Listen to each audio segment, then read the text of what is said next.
Mame ma wache na me ma wo akwaba emra Adom TV so na asempa 94.7 anopayin.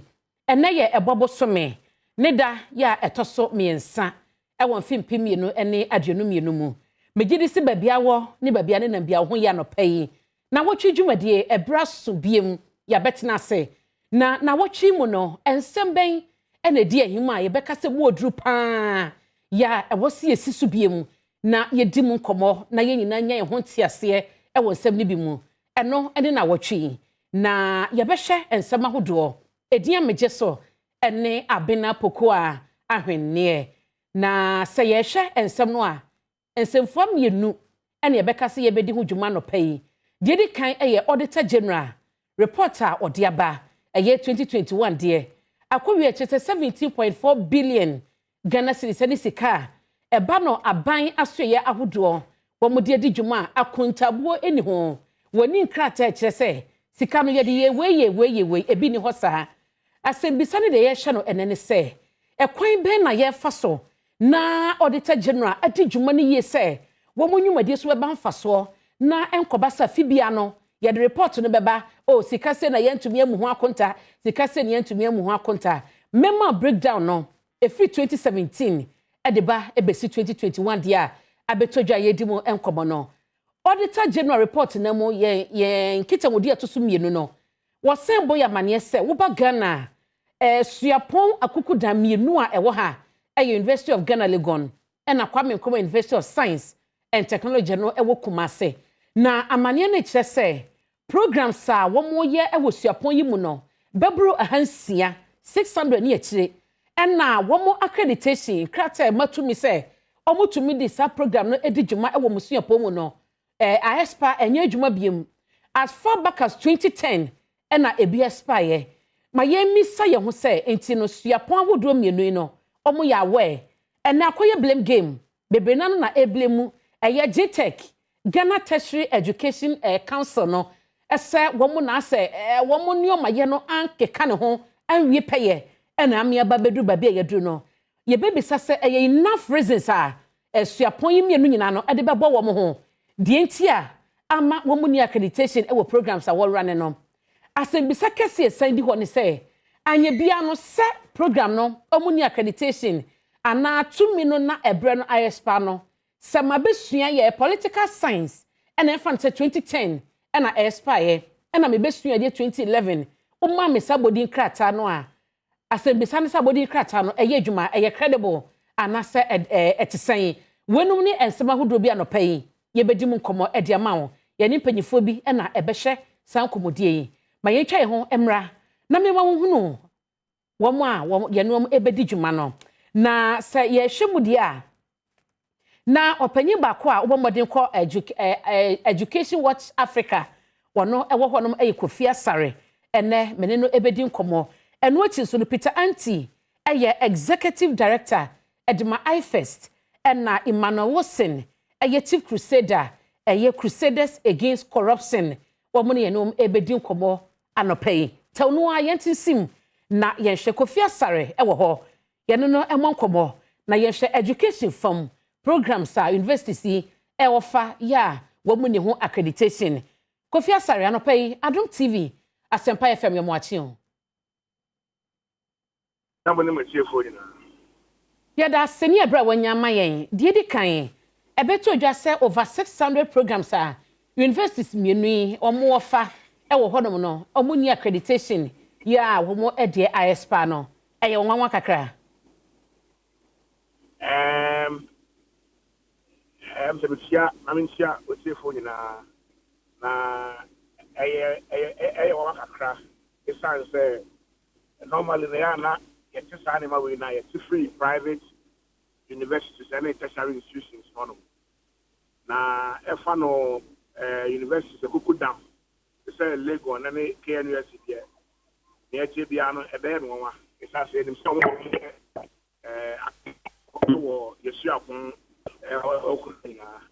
and get one in the show into being able to say omokram omenya size and until that Emma a year no na say over 600 programs a ye ka ho asemi ye mfa no say period a ISPA no e de bedre ne obi akwakoye course no ye ma no certificate abodi nkrata eche sampa wage santete no e wo suapon bi atise period na ISPA na enya accredited no mepato abodi nkrata no eye adwuma ye credible ana dodo na no re-accreditations. Re-accreditation is a accreditation amount for a 5-year period. In 5 years, no, it be 2015. And our trial won't call for re-accreditation. And you know, a number re-accreditations just a process. And yeah, they are a very, very difficult. Like I said, young grant to re-accreditation because a program I will run in the floor. In the other side, there.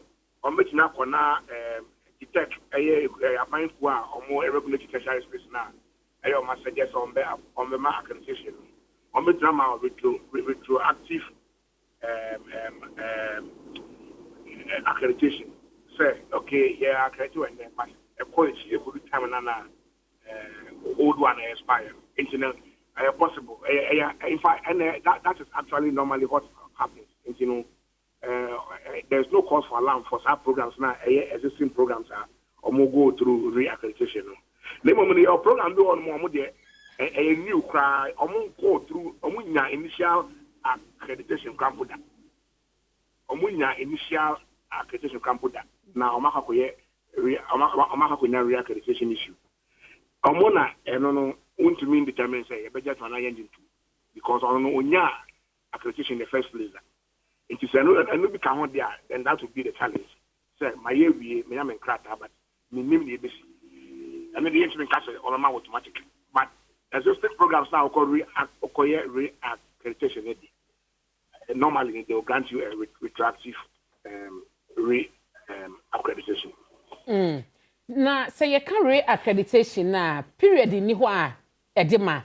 So say bi wo ho no ma as far back as 2010. Ena ESPA ye besie ne re-accreditation no emamu eno so no ye kan say every 5 years there say initial accreditation every 5 years there say re-accreditation and say bia unya initial accreditation 2015 2020 also re-accreditation and say bia na re-accreditation 2020 in that case no ka omo ye unaccredited. And it's about 2 years I won't secure accreditation here, even though a re-accreditation. It's been now about both accreditation and re-accreditation. Now about a number of programs now or more accreditation issues. But so I'm seeing there are issues. Also, a school for say processing delay, but we didn't say only enough excuse because also when I go on 70 years on quality accreditation. The program we are running 70 years without accreditation. Which means a quite on one for community say buying institution to the out to be but I say to be close here down to me because I am buying school. And to me on one, yes, there may be a reason. Maybe I apply in it. But don't apply criteria, you can't have a reason for not going for re-accreditation or seeking initial accreditation. And until I say Ghana National Education Commission, no, on one streamline on process, no, but at the same time, no, on one cafe, no, on one show any effort so go to accreditation. For every reason, no, my court in this web, no, this should be dealt with in accordance with the law. Said the hour Monday private schools, or Monday public schools in this. I am education regulatory agencies, education regulatory bodies law, no, and my brother was on the 9 months for Subiamas. Okay, the crackram na major no. Ye pesi ye share blame game no waka ho asem ene asotwe a was se kodema wom. Na asebisa no ne se URO penye ohwe nkita odi ho nsem so e wo KNUST e de to aban nanim sin kebe ya GTech dwumadie no omumpe ensane bi enka ho. Eno otin so no omuntremu mane nko ene ye nyamantam besem yensa e wo Ghana omo no mo be hwe se omo be yes accreditation ho adwuma na eno abosa so omususu se adwuma guji tech force won kan dodo ena masa ene ye wo ba bia ye woni edi sankomo yi woni ne ya adwen wo sa kwan no so eno so beboa na ama process no streamline because it's been 2 years omunya ni padi bika ho time no be to be na for the assessment. I don't come to those. But apart from that, no. You should have infuse technology in the accreditation process because process is mainly manual. Oh, manual say na check. It is to me use technologically driven approaches are a fast track and as a streamline the process and manner more efficient. So they be spend 2 years doing what can be done in less than 2 months. Mate, Kofi Asare, my na say any ebra when you my na shedden so why? Okay. Your call has been put.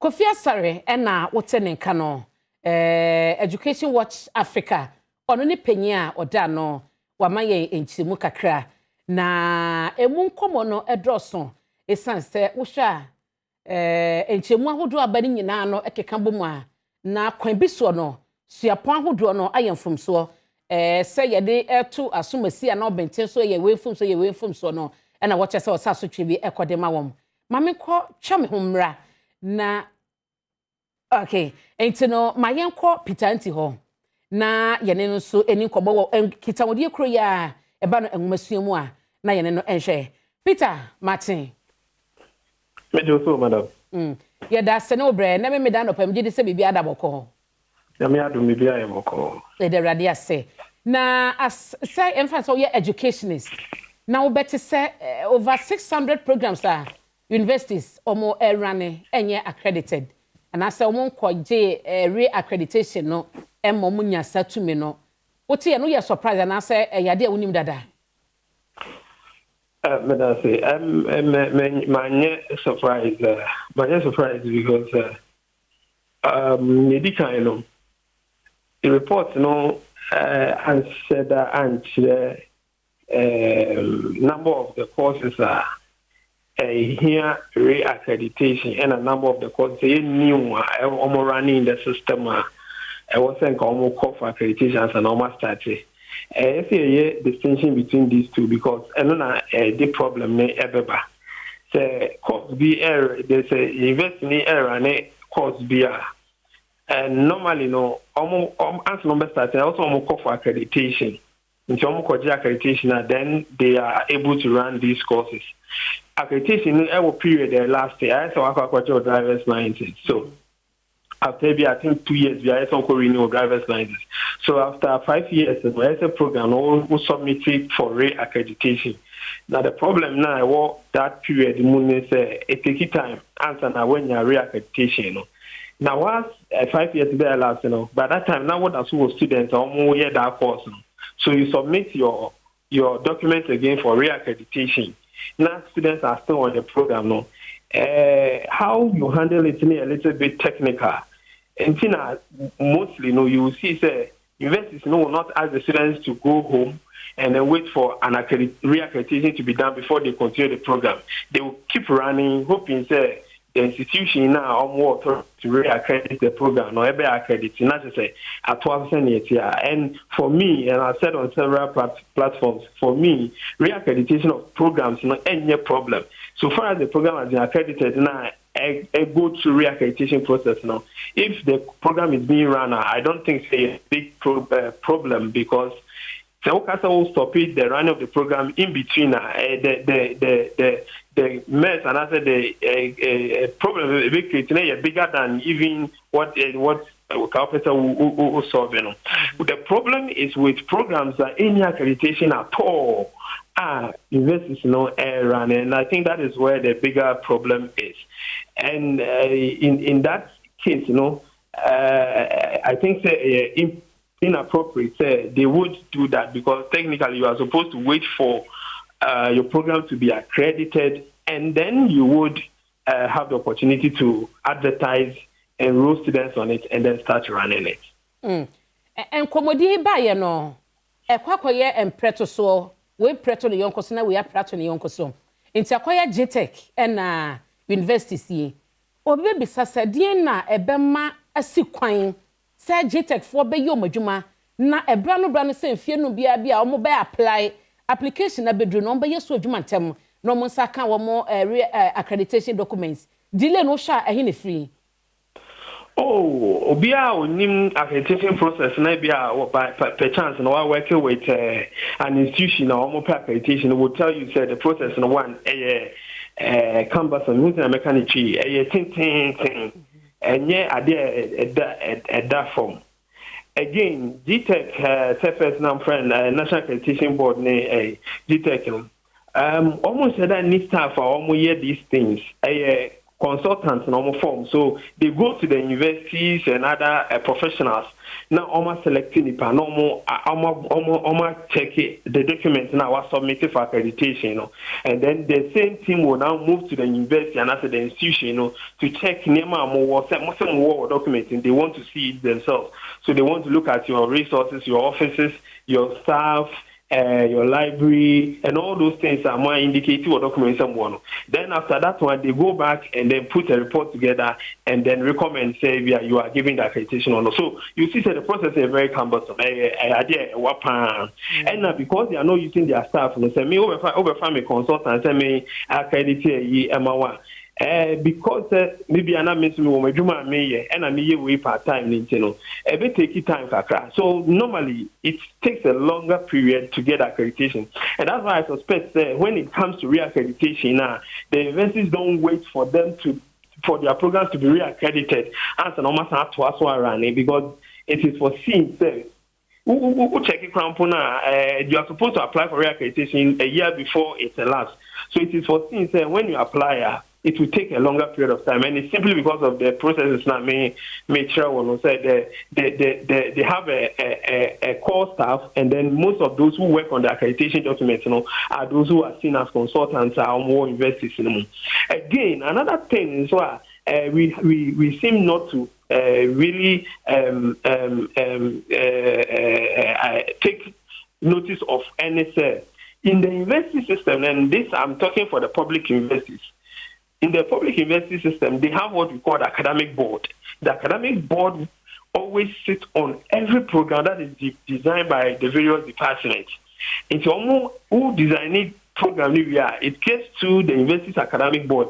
Some of these people who sit on the academic board are people who work for the GTEC and the National Accreditation Board. They are people with experience over the years on how accreditation process and other things are supposed to be like and how your program is supposed to look like.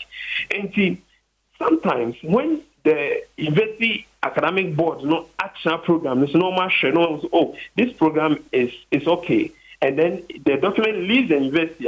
There's a temptation that the department might or the institution might want to start running the program, although it is not legal. They do that because they feel that the people, the academic board, so far as approve now program no elevate the institution echo the external body media, it is likely to pass. And so these are the dynamics of the situation. And I think that for me, as I've said from the beginning of the if it is a reaccreditation of a programmer, a big issue for me. If it is new programmer, that is where the problem is, because for a new program, you would definitely need to get approval from GTEC.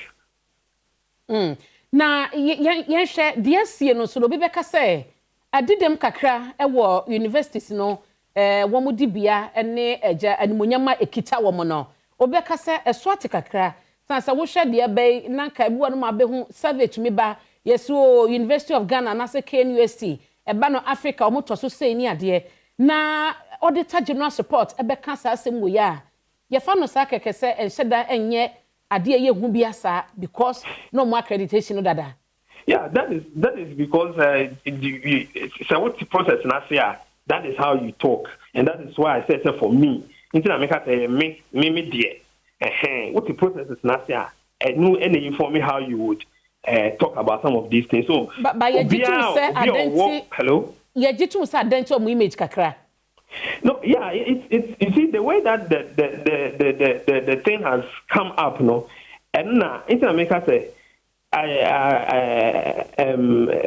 the way that the thing has come up, then Emma or image, because not everybody who pick the news. You go to social media, you see that it has been attending to teasing of various institutions. Not everybody who pick the news understand the processes and understand what goes into it. It definitely, in the minds of certain people, it might dent the image, especially when the report did not state this number of programs. Because if you look at the report, you see that it tells you that about 190 programs have been submitted waiting for reaccreditation. So the question you ask yourself is, are we suggesting those programs now universities are not submitting now any more fault GTech and working on are we expecting the university to stop running those programs and wait till the programs have been reaccredited as normal running? And these are questions we need to ask. Is that what the thinking should be? Because you should note, if you say that a program has elapsed its accreditation period and needs reaccreditation, not some submitted documents, not through no fault of the universities, the documents have not been worked on. Over 190 programs have not been worked on. Are we saying the university should stop running those programs and wait till the programs have been accredited as normal to us? Remember, once you are going through that transition period of reaccreditation, you will still have students on the program. Nippano by level 100, not program accredited. By the time we do level 300, program accreditation are you saying you should ask the students who have gone through the program to level 300 to go home and wait for an institution, GTech, to accredit the program, which we don't normally know, which we know that normally takes a year or more? Back to the university. So you see the dynamics and the challenging, practical challenges that are associated with reaccreditation. And that's what I'm saying is that it's not a big issue for anybody in academia who understand these processes. But those who do not understand might think a bigger challenge. The problem, as I said earlier on, is with programs into national accreditation, into GTech, institutions. That is what, for me, is problematic. But if there's a program running already, I don't think the way to address it is something that should be a worry to people who really understand this. Okay. It's going forward, solution near the GTech universities, apply process near canvas or maybe means that after the solution for the long term. Well, I think that for reaccreditation, the process should be so smooth. I think it should not even take a month for them, because the program, you have already looked at the program. Just say you want new things to be added because of changing dynamics of our society and to address the global knowledge space as assistant woman. Indeed, the reaccreditation program process should be streamlined. It should be like 1 or 2 months. Again, for new programs, I think there should be what we call a provisional accreditation. So when they submit, there should be a preliminary analysis of the document, to indicate that this program is something that can be run. Then immediately, you issue a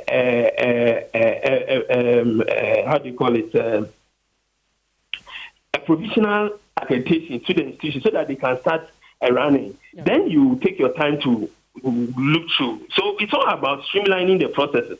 And I also think that the university should also try and then apply for the accreditation way ahead of time, so that it will not be a situation whereby they want a program run now accreditation. So it's just about streamlining the process, and this thing could be easily done. I now have technology. Universities can file their documents online. The institutions, the GTech can resend the documents online to those who are supposed to work on, and we can streamline some of these things. And I hope that we'll all be okay. But we need to understand, for me, and I have to be stressing this one, for me, reaccreditation of programs ain't a big issue. Should not be our focus should be to ask the Auditor General to tell us how many of these programs are new any system no mukrampo afi na university no person mo running then so ma major accreditation no more running. That is where the catch is, and that is what we should focus on. Mama na say any ebra wanya ediama ye oranti.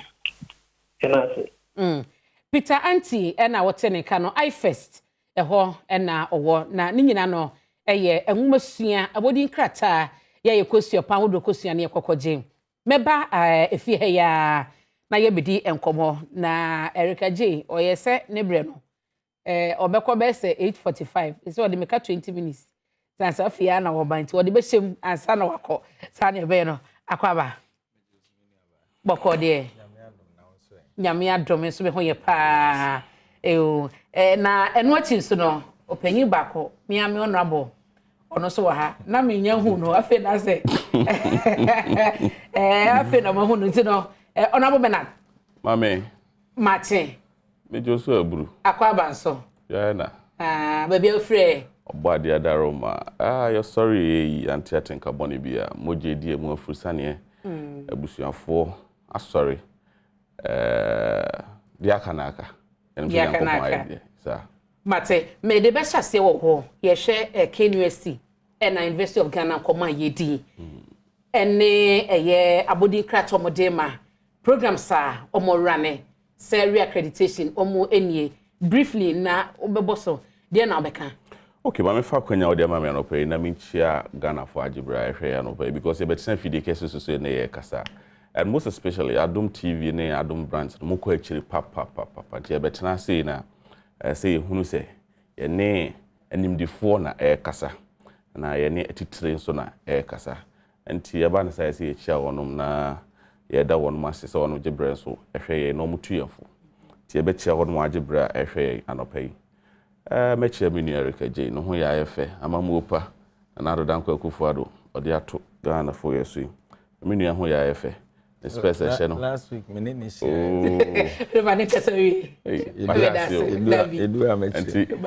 you see last week no you guitar rep and no by what I say ati mechia mo ankasa so am say asem ma kan enya de bia ehu bia sa asem aba beto so beto man mu bada good sa aba beto ho na ese di hu nkomo na sabe de esi no chena bi no ebi nsa nkosi bi we share universities na two universities and a public universities ka ho asem yete ana say university started say wonom kire yenuanom ana ye nkasa ya di enye nne programs you are running from the one up to date until me hu the need sabio say be ye no hu kese kakraka ana say hu bi ade bi a ebi AC da ade aba IS ka ho asem all right. Then mom the way asibia yesi fa eka elbo no asif say one enye accreditation one nya abodi nkrata IS one running such programs no kra eba sanso ye running your institutions and down and we should be borne in mind these are two great institutions that on mine and Kasadi University of Ghana and Kwame Nkrumah University Kumasi what you say ade one running eba sa ye de ehun ene ayem hihye eto yenuanom na omo school esua ade asisia no mo no hu onum faith say ade a me yi ana ade sua me sua na body krata me tena se asim penten kwa age da bi ye me kase endimu ana asede ade hu to yenuanom ne so nti ebetoto asre say the way ye kan no ye tone down na ye kan sade ye se na sade ye fata ebie it doesn't mean say GTech nyuma no omno ye no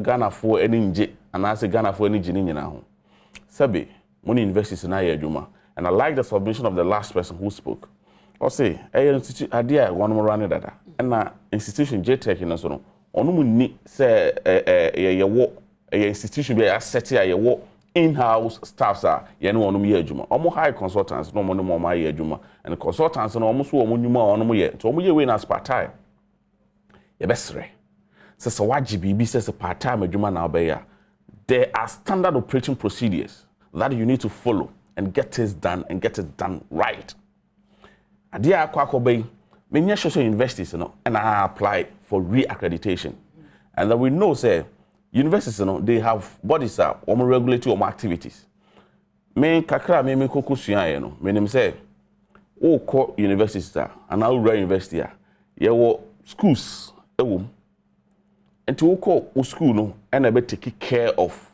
the administrative activities of that particular school no okay enti ye nuanom no wonom ho so I know said they no one day said they need to apply even 1 year even before the ending period given to the program no me nyesho so one man apply so one man apply there should be sanctions so one man apply in so yem bisa questions say about ne say na up to date yem ma one accreditation and I say yem ma mo re-accreditation no because the programs are one man running I had there one man ya free to be there nti nim kwan a fa so asa HC ba e ho no na ya ka na ye da na na do dan kwaku fa Dr. Mahmoud Bawumia ase okay esan say nkoromodi a abeye ko be nyina sisi obi a suggest say yenye electronics registration and no so ni ade a aban we a champion led by Dr. Mahmoud Bawumia and I can tell him the future is bright adwuma na washa ase no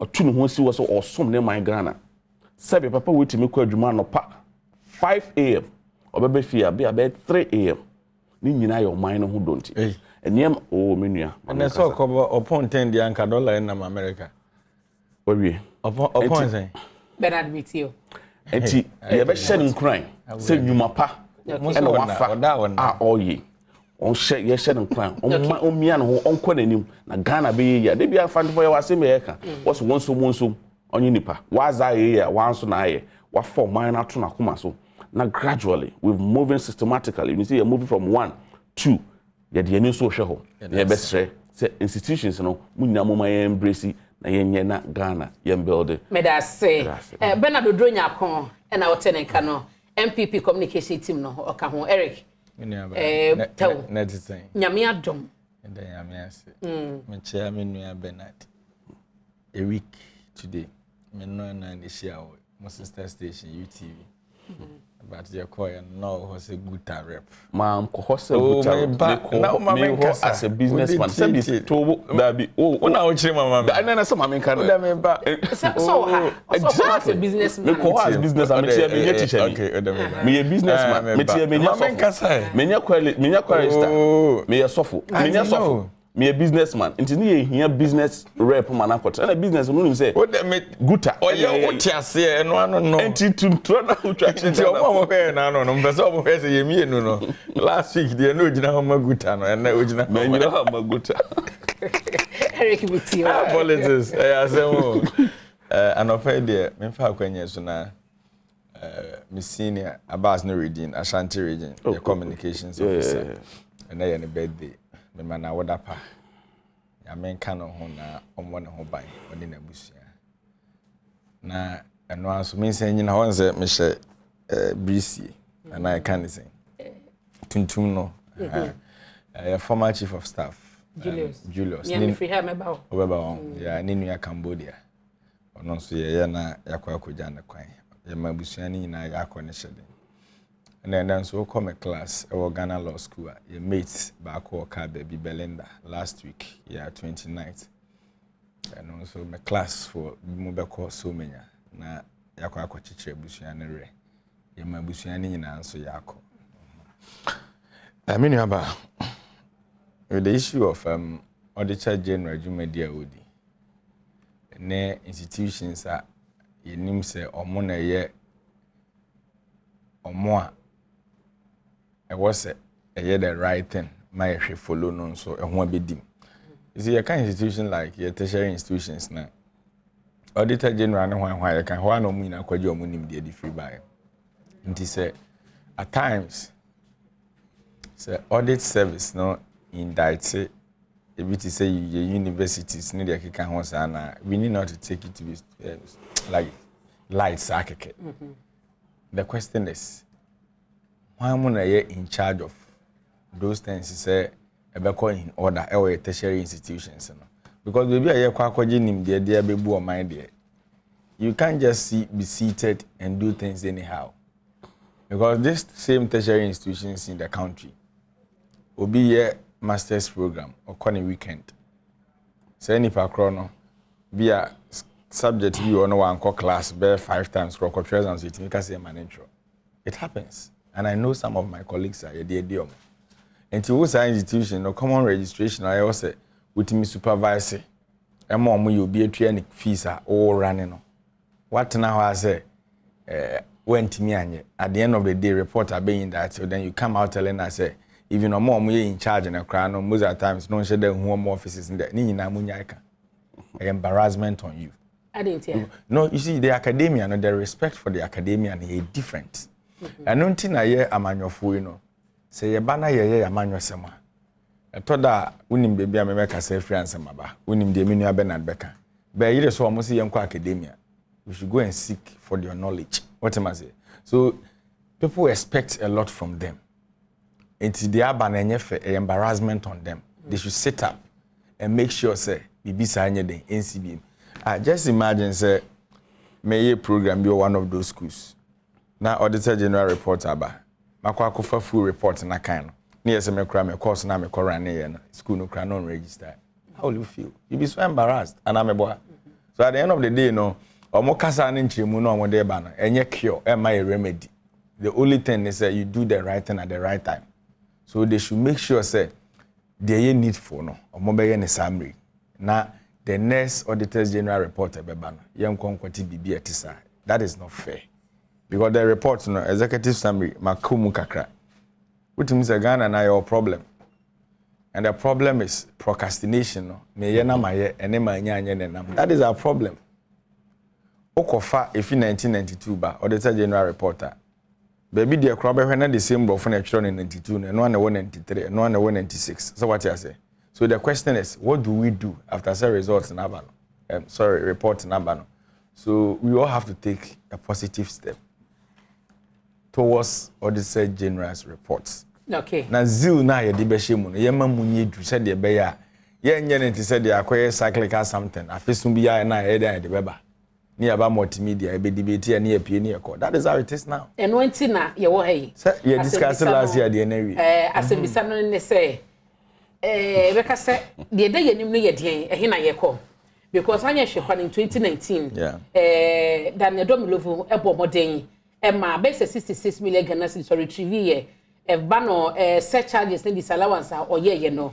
Na si kase kra no nyambo adwoda eku ba ko so mo kopekete e wo Auditor General ni office ye CSOs no bebre no na ma kam ho abom ekotu sa na mo no na ye beka se ebre na so atwa is long overdue e said Auditor General ne o ye rasi edu e be sorry na wa ye adwuma no because so sha in 2017 12 billion Ghana cedis na report no ka say eye misappropriation sika ye ntimi mu ho akonta 2018 kwanati ba fon bedu be say 3 billion Ghana cedis ye kopia mu 2019 esa raise ye a rise ko 5.4 billion 2020 12.8 billion 2021 akodu 17.4 billion make say what dey 2020 dia no to this year ho a o ha mu chiche no be say do sensia e na ahwi ko nanim na sa wo se wo komu pa o mama enchebu kakra COVID funds de kakra wo mu eno achi so no eba no enema hode se ye ton sika ye gie ne ade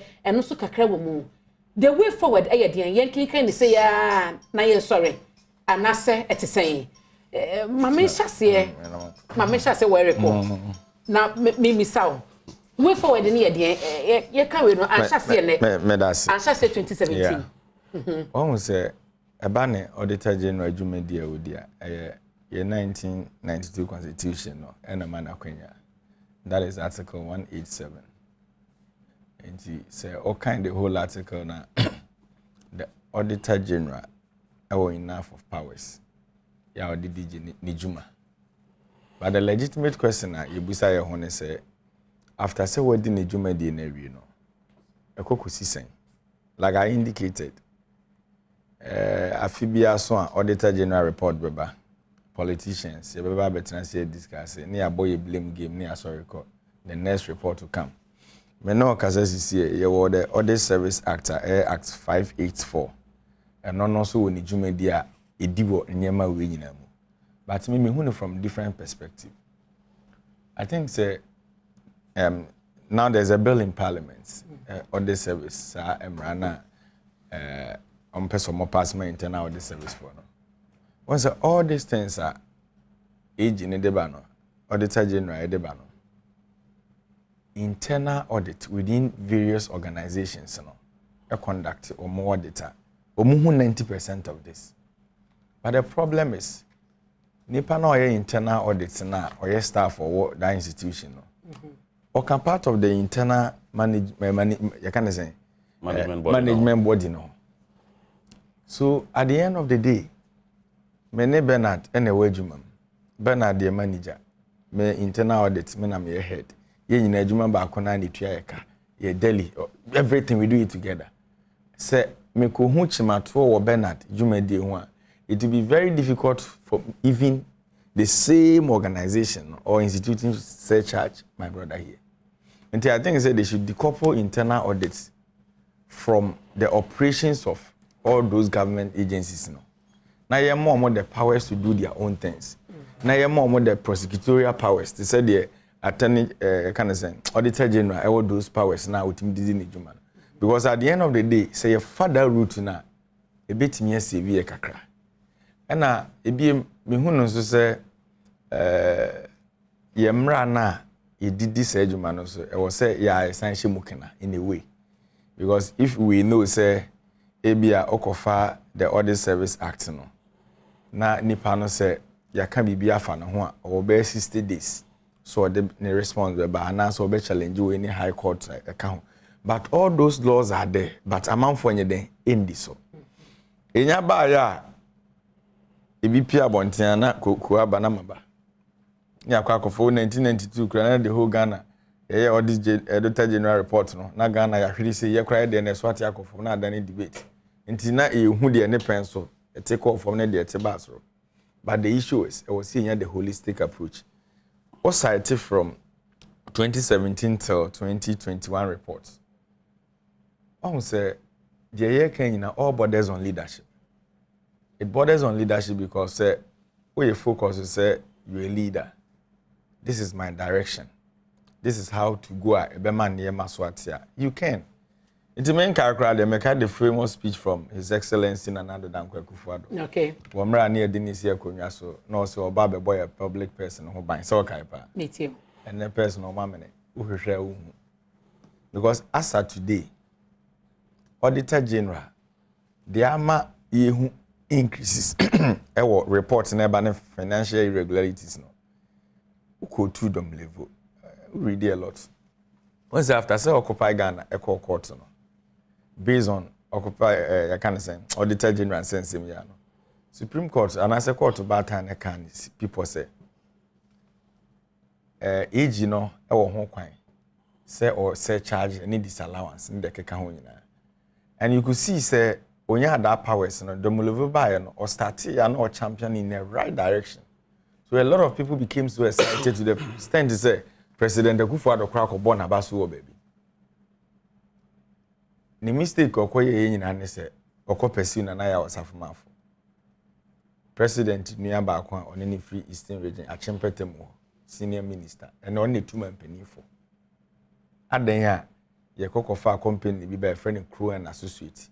Na ye hwehwe mu no na ye na ya wasafumafo ba na hye nti na utimu se niema bi ankoyie nti se nimguase be kan abusua ba akode ne yenka oman ene ye pamo demolevo owre sorry ko officer no pa ba ko a ye the padlock be 20 if the presidency ene dey call lock in offices iwie ya na yasen aka ani nyina hu se ye the padlock ni free presidency ba se directive na ye the pamo no if the president atena nti ni office na otimu no no onye handing over okọ na ya chenyi padlocks no na de kotum keno for real time ma omoto koma Akufo-Addo no de kotum ebiem after so mo years ade ni wie no na omokoko fa de omopede ne betena ho owure ye oba betena ho afi bi oba report no de aba hwan na wase charge na disallowance ne bi asiwo.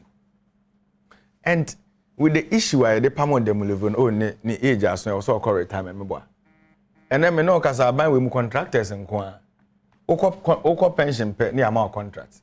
Now just last 2 weeks. GS. Now Nikroma. Look at what the teacher unions did. Look at what they said. But Director General no call retirement. No. Your man contract 1 year. but the molevo no be anim say all come on man all retrieve esika maye no or the nsa kokan busuani nti ade echi ya na ekope ni date of birth yes o pension onko iwi e de kra so e kodivo Ivory Coast Togo nti a money transfer just say how we run the system no it's part of the problem so at the end of the day you move from 12 billion right equal 17 billion you get same people giving a lot of justifications and yeah there because my say omo print some statistical ibia omo dinam radio so and MMDAs no odi free 1990 say ba I drop about this percentage. That is the problem we have. Your current dispensation, what do we supposed to do? And ade ba ko ekunya I think say this auditor general sense no ya hwe ya yield the resource assassination. Every political party be about power biano. Quickly. Health insurance, technocrat na bia na nkote ho after establishment from Kofono wonim there no. Party ba ya no apam no the constituency chairman akwate no health insurance manager. Near the secretary or need any technical know-how. Ade amunyina mo politicians. No na make you obi amfrim near the nipa na akwate na ho. Nti ono no ote ho no. The onima ne so your manager. Okay. What the document in ba obi kra anya den on kan obi sign. All those things are a contributory factor until say you better realize say we are the major cause of the problem. We can't cure it. In Timinua, we have the men, Mona Montesonde. And ye say Afibia Auditor General report Bebano.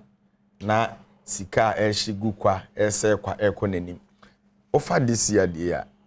Koshe I can't say PPA, Public Procurement Authority, Kohe irregularities. Okay. We are in a country you kunya PPA boss. Ya no Uru Kufuado man appointment na account balance 53 Ghana cedis. Na account na ye de kwa ye bitua ne ka fam boss me no. Na enuru 100 Ghana. Otena office 2 years over 500 billion old Ghana cedis na na dan account. Munu ya manasa azuri ewu ni kwache no. Na no ada yazo ni return so ni sika e won account. Wo yi ni nyina. So this is the system omo ombe check ama transparency no kura koso no. Hona emanate free. So how do we fight it? And no question anopay edejwa yedi mu komo no.